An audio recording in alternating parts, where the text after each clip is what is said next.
Okay, good morning students. आज हम आपको एक न्यू टॉपिक स्टार्ट करने के लिए जा रहे हैं। टॉपिक का नाम है हमारा इलेक्ट्रोकेमिकल सेल। इलेक्ट्रोकेमिकल सेल बेटा बनता कैसे है उसको देख लेते हैं। क्या क्या होता है उस इलेक्ट्रोकेमिकल सेल के अंदर, क्या क्या नहीं होता। लिखा है हमने यहाँ पर इलेक्ट्रोकेमिकल सेल, और दूसरी चीज़ क्या लिखी है बेटा, दूसरे हेडिंग यहाँ पर formation of electrochemical cell. Formation देखते हैं बेटा इसके अंदर क्या है क्या नहीं है। जैसे देखिए यहाँ पर ये एक हमारा एक कंटेनर है। इस कंटेनर के अंदर मैंने जिंक सल्फेट का एक्वा सॉल्यूशन फिल्ड कर दिया। तो जिंक सल्फेट 2 आयन के अंदर आपका टूटा हुआ है, Zn+2 और SO4-2। तो यहाँ पर Zn+2 और SO4-2 की कंसंट्रेशन कैसी है, इक्वल है स्टार्टिंग में। तो मैं यहाँ पर लिख रहा हूँ बेटा, मैं यहाँ पर देख लेना Zn+2 आयन और SO4-2 आयन, SO4-2 आयन, इन दोनों की कंसंट्रेशन कैसी है बेटा, स्टार्टिंग में न्यूट्रल है। क्यों? क्योंकि जितना Zn+2 है यहाँ पर उतना ही SO4-2 है। इसको मैं लिखने भी जा रहा हूँ, देख लीजिए यहाँ पर क्या है। यहाँ पर Zn+2 और SO4-2 इलेक्ट्रिकली न्यूट्रल है। क्या है? इलेक्ट्रिकली न्यूट्रल है। और एक वर्ड और लिख रहा हूँ बेटा यहाँ पर मैं, इनिशियली, यानी कि शुरुआत में। तो क्या लिखा मैंने यहाँ पर, Zn+2 और SO4-2 इलेक्ट्रिकली न्यूट्रल इनिशियली। जैसे मैंने यहाँ पर फील्ड किया है, तो अभी हमारी स्टार्टिंग है सेल की जो हम बताने के लिए जा रहे हैं। तो स्टार्टिंग में दोनों की कंसंट्रेशन इक्वल है, जितना प्लस का चार्ज है उतना ही माइनस का चार्ज है। तो दोनों के दोनों क्या कहलाएंगे, यहाँ पर न्यूट्रल कहलाएंगे। ठीक है, अब क्या कर दिया मैंने इसके अंदर, देख लीजिए एक रोड डाली मैंने इसके अंदर। रोड है हमारे पास, जिंक की रोड है। ओके,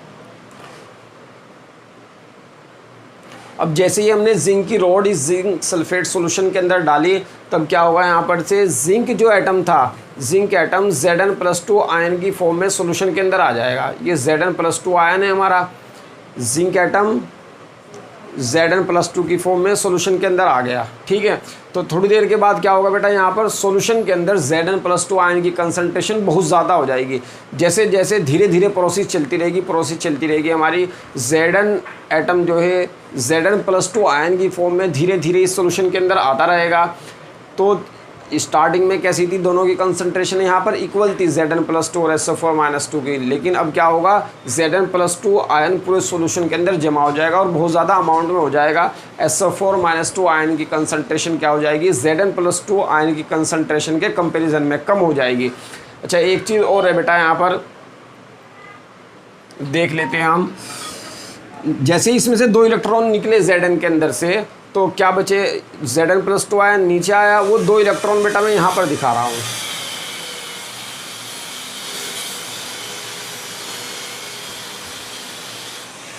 इस इलेक्ट्रोड का नाम बेटा मैं यहाँ पर रख रहा हूँ एनोड। क्या रखा मैंने, इस इलेक्ट्रोड का नाम यहाँ पर एनोड। क्यों रखा अभी देखेंगे हम। अब इस इलेक्ट्रॉन को क्या काम कर दिया मैंने, एक वायर से जोड़ दिया। यहाँ पर एक वायर से जोड़ा, और वायर से जोड़ने के बाद ये वायर है आपका, और यहाँ पर क्या लगा दिया हमने, एक बल्ब लगा दिया। ठीक है, ये क्या है आपका, एक बल्ब है। अब क्या काम करेंगे हम, इस वायर को एक दूसरे इलेक्ट्रोड से मैंने यहाँ पर कनेक्ट कर दिया। ये इलेक्ट्रोड किसका बना हुआ था आपका, एक कॉपर का बना हुआ इलेक्ट्रोड है आपका। ठीक है, जैसा काम वहाँ पर किया है हमने, वैसे हम यहाँ पर भी कर देते हैं। यहाँ पर एक सॉल्यूशन भरा हुआ है। सॉल्यूशन किसका है हमारे पास, यहाँ पर CuSO4 का, कॉपर सल्फेट का सॉल्यूशन है।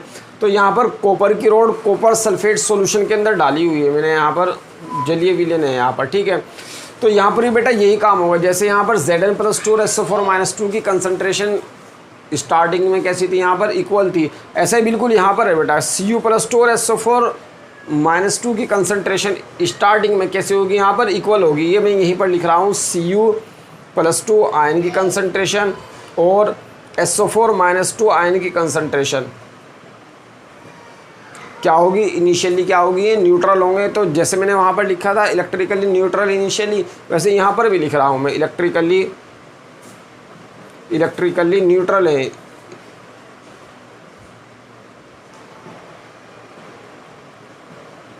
स्टार्टिंग में क्या है, दोनों न्यूट्रल है। अच्छा, एक चीज़ और देखते हैं बेटा, यहाँ पर ये इलेक्ट्रॉन जा रहे हैं हमारे लेफ़्ट से राइट की ओर जा रहे हैं। इलेक्ट्रॉन क्या है, ये फ्लो ऑफ इलेक्ट्रॉन हो रहा है, और ये कॉपर की रोड पर आ रहे हैं। अब यहाँ पर Cu+2 आयन है, SO4-2 भी है लेकिन Cu+2 भी है। Cu+2 क्या काम करेगा, उन इलेक्ट्रॉनों को कैप्चर करने के लिए, ये इलेक्ट्रॉन था, इलेक्ट्रॉन को कैप्चर करने के लिए रोड पर जाएगा और किसके अंदर चेंज हो जाएगा, Cu में चेंज हो जाएगा। ठीक है, वहाँ पर क्या काम हुआ था, Zn+2 धीरे धीरे हमारा सॉल्यूशन के अंदर आया था, तो रोड का वेट कैसा हो रहा था, वहाँ पर धीरे धीरे कम होता जा रहा था, खुरदुरी सी हो जाएगी रोड। या ऐसे समझ लीजिए आप, जितनी ये सॉल्यूशन के अंदर डूबी हुई है वहाँ से थोड़ी नुकीली सी हो जाएगी, बारीक सी हो जाएगी, इस रोड का वेट कैसा हो जाएगा, कम हो जाएगा। क्यों, क्योंकि Zn+2 आयन सॉल्यूशन के अंदर आ रहे हैं। और यहाँ पर क्या होगा, Cu+2 आयन रोड पर जमा हो रहे हैं Cu की फॉर्म में, इलेक्ट्रॉनों को कैप्चर करके, इलेक्ट्रॉन कहाँ से आए, ऊपर से, उन इलेक्ट्रॉनों को कैप्चर करके Cu में चेंज होगा और Cu रोड पर जमा हो जाएगा। यहाँ पर रोड का वेट कैसा हो जाएगा, ज़्यादा हो जाएगा। अच्छा, अब क्या काम करते हैं बेटा, ये इलेक्ट्रॉनों का फ्लो चलता रहेगा तो बल्ब क्या होगा, हमारा जल जाएगा। ये लेकिन धीरे धीरे यहाँ पर Zn+2 आयन की कंसंट्रेशन बढ़ेगी, इतनी बढ़ जाएगी धीरे धीरे काम होता होता, ये Zn+2 आयन उन इलेक्ट्रॉनों पर अट्रैक्शन लगाने लगेगा। जो इलेक्ट्रॉन इजीली फ्लो हो रहे थे अब वो इजीली फ्लो नहीं होंगे, Zn+2 आयन इन इलेक्ट्रॉनों पर अट्रैक्शन लगाएगा और उनको इधर जाने से रोक लेगा। तो Zn+2 आयन थोड़ी देर के बाद इलेक्ट्रॉनों को लेफ्ट से राइट की ओर जाने नहीं देने ड्यू टू अट्रैक्टिव फोर्स। वही काम यहाँ पर होगा बेटा, जैसे ही Cu+2 इलेक्ट्रॉनों को कैप्चर करने के लिए रोड पर जाएगा, चल जाता रहेगा, बार बार प्रोसेस होती रहेगी, तो यहाँ पर सॉल्यूशन में क्या बचेगा, हमारे पास SO4-2 आयन बचेगा। वो Cu+2 कम हो जाएगा और SO4-2 बचेगा। ये SO4-2 की कंसंट्रेशन इतनी ज़्यादा हो जाएगी यहाँ पर कि वो इलेक्ट्रॉनों को, SO4-2 पे निगेटिव चार्ज है और इन इलेक्ट्रॉनों पर भी निगेटिव चार्ज है, इन इलेक्ट्रॉनों पर रिपल्सन लगाएगा तो ये SO4-2 इन इलेक्ट्रॉनों को इधर से आने नहीं देना, रिपल्सन लगने की वजह से इनको दूरी रखेगा। तो SO4-2 उन इलेक्ट्रॉनों को अपने पास आने नहीं देना और Zn+2 उन इलेक्ट्रॉनों को जाने नहीं देना। कुल मिलाकर कहने की बात है, थोड़ी देर के बाद जो हमारा इलेक्ट्रॉनों का फ्लो इजीली हो रहा था वो रुक जाएगा थोड़ी देर के बाद और सेल क्या हो जाएगा, हमारा डेड हो जाएगा। क्यों, बिकॉज Zn+2 की आयन कंसंट्रेशन इधर बढ़ गई है थोड़ी देर के बाद, इधर SO4-2 आयन की कंसंट्रेशन बढ़ गई है Cu+2 के कंपैरिजन में। ओके, तो Zn+2 इलेक्ट्रॉनों को जाने नहीं दे रहा है इधर राइट की ओर और SO4-2 भी आने नहीं दे रहा है। अब क्या काम करते हैं बेटा, हम इसके अंदर एक यू शेप की और उल्टी है बेटा, इन्वर्टेड ट्यूब है, इसको लगा देते हैं।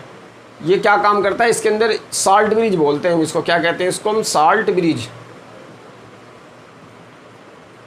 ये आपका साल्ट ब्रिज, ये जो मैंने यहाँ पर ट्यूब बनाई है ये यू शेप की और इन्वर्टेड है। इसके अंदर मैं कोई इलेक्ट्रोलाइट भर रहा हूँ, जैसे KCl है, ये इनर्ट इलेक्ट्रोलाइट कहलाएगा यहाँ पर। ठीक है, अब क्या काम होगा, ये KCl को मैंने एक पाउडर के अंदर भरा है। पाउडर क्या है, वो अगर अगर का पाउडर है और वो पाउडर जो है आपका सेमी लिक्विड स्टेट में है। ठीक है, सेमी लिक्विड स्टेट में। अगर अगर पाउडर का काम क्या है यहाँ पर, सिर्फ ये इसको सेमी लिक्विड स्टेट देना KCl सॉल्यूशन को। KCl था हमारा अगर अगर पाउडर के अंदर डाला और सेमी लिक्विड स्टेट के अंदर रख दिया हमने। अब क्या होगा यहाँ पर से, जो ये Zn+2 है, ये KCl जो है 2 आयन में टूटा हुआ होगा, K+ और Cl-।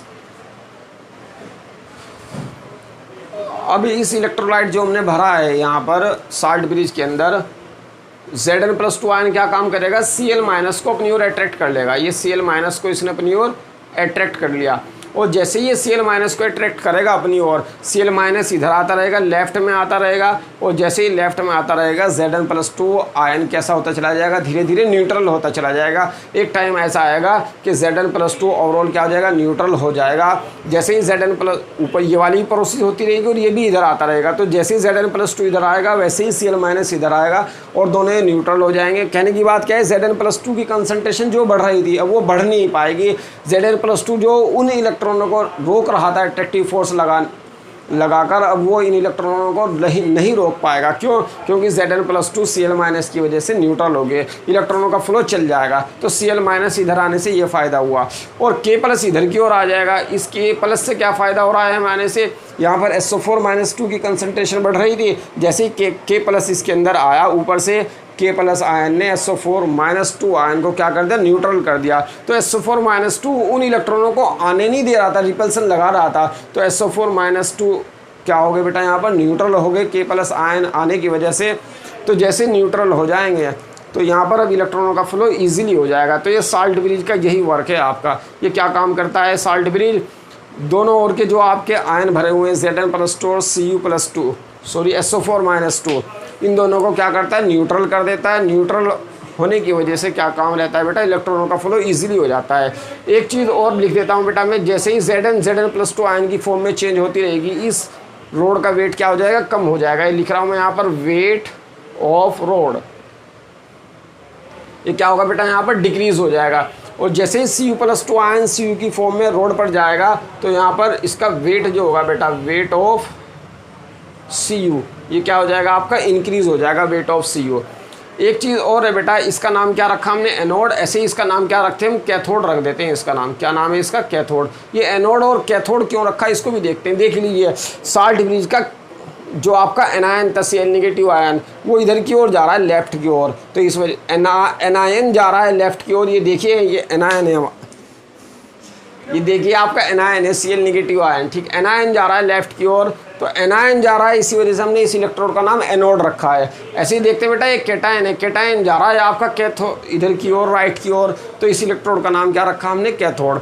तो बेटा एनायन और केटायन जिधर की ओर जाते हैं उसी बेस पर इनके नाम रखते हैं। केटायन जा रहा है राइट की ओर तो कैथोड रखा हमने इसका नाम, एनायन जा रहा है हमारा लेफ्ट की ओर तो इसका नाम क्या रखा हमने, एनोड रखा। एक चीज़ और बता दूँ बेटा मैं आपको, जैसे ये हमारा यहाँ पर प्रोसेस कौन सी हो रही थी, Zn जो आपका सॉलिड फॉर्म में था रोड पर, किसके अंदर चेंज हो रहा है, वो Zn+2 आयन में चेंज हो रहा है आपका। और क्या निकल रहे हैं इसके अंदर से, 2 इलेक्ट्रॉन रिलीज हो रहे हैं। ओके, ये प्रोसेस क्या कहलाती है आपकी, ऑक्सीडेशन कहलाती है। दिखाई भी दे रहा होगा आपको, क्या कहलाएगी आपकी प्रोसेस, ऑक्सीडेशन। ऐसे बेटा राइट वाले कंटेनर में क्या हो रहा है आपका, Cu+2 आयन जो थे आपके एक्वस फॉर्म में थे, ये Cu+2 आयन जो 2 इलेक्ट्रॉन निकले यहाँ पर से, Zn ने जो निकाले उनको कैप्चर करके किसके अंदर चेंज हो जाएगा, ये Cu के अंदर, सॉलिड के अंदर चेंज हो जाएगा। ये प्रोसेस क्या कहलाती है आपकी, ये रिडक्शन कहलाती है, ठीक है।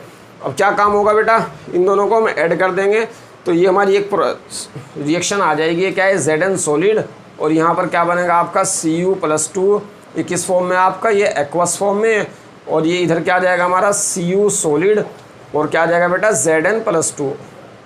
Zn+2 एक्वस फॉर्म आ जाएगी आप। ये क्या कहलाती है आपकी, रिडॉक्स रिएक्शन। तो एक रिडॉक्स रिएक्शन हो रही है ओवरऑल इस सेल के अंदर। इस रिडॉक्स रिएक्शन में कुछ बेटा एनर्जी रिलीज होती है, वो उस एनर्जी की वजह से ही क्या जल रहा है हमारा, बल्ब जल रहा है, ठीक है। ये जो बल्ब था ये बल्ब जलने लगता है। एक चीज़ और है बेटा, ये जो आपका सेल, ये में ना, ये आपका हाफ सेल कहलाता है इधर का भी हाफ सेल कहलाता है।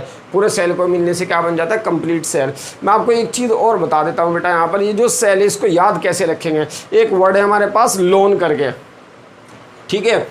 यहाँ पर लिख देता हूँ बेटा मैं, लोन वर्ड इधर लिख देते हैं। ये क्या है, LOAN, लोन वर्ड है हमारा। इस लोन वर्ड से हम याद रख सकते हैं। देखो L से क्या है हमारा, लेफ्ट, तो लेफ्ट साइड में है। O से क्या है बेटा, ऑक्सीडेशन, इसमें ऑक्सीडेशन की प्रोसेस हो रही है। Zn+2 आयन के अंदर चेंज हो रहा है। A का मीनिंग क्या है बेटा, यहाँ पर एनोड, ये लिख भी दिया मैंने, एनोड है। और N का मतलब क्या है बेटा, निगेटिवली चार्ज्ड। इस रोड पर कैसे चार्ज होगा आपका, निगेटिवली, और इस रोड पर कैसे चार्ज होगा बेटा आपका, पॉजिटिवली चार्ज होगा। अब ऐसे हम राइट वाले को भी देख लेते हैं। ये लेफ्ट था तो ये वाला क्या होगा बेटा, दूसरा वाला राइट। इधर क्या हो रहा था आपका ऑक्सीडेशन, तो इधर की ओर क्या हो रहा है आपका रिडक्शन। ये दिखाई दे रहा है आपको, Cu+2 आयन 2 इलेक्ट्रॉनों को कैप्चर करके Cu में चेंज हो रहे हैं। इधर वाले का नाम क्या रखा था, लेफ्ट वाले का हमने एनोड, तो राइट वाले का क्या नाम रखेंगे हम, कैथोड। लेफ्ट वाले पे कैसे चार्ज था बेटा, निगेटिव, तो इसके ऊपर कैसा होगा आपका, पॉजिटिव। ओके बेटा, दैट्स ऑल।